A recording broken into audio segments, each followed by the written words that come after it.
Alle unsere Vorführungen werden vom Kommandanten am Boden überwacht. Dieser steht in ständigem Funkkontakt zu den Piloten und könnte korrigierend Einfluss nehmen.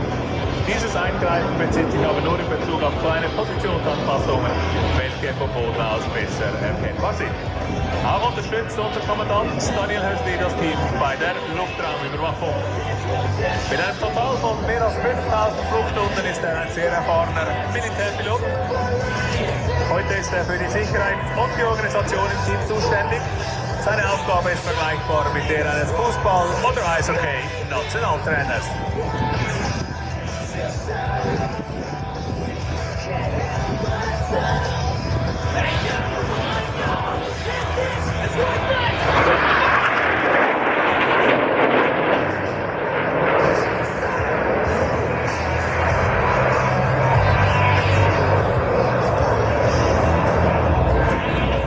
Schauen Sie nur nach links, dort sehen Sie die beiden Solisten.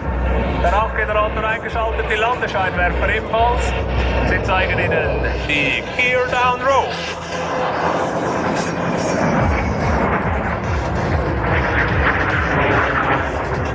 Geschwindigkeit beträgt hier immer noch nahezu 400 Stundenkilometer, was die maximal erlaubte Geschwindigkeit für ausgefahrene Fahrwerk für dieses Fahrzeug bedeutet.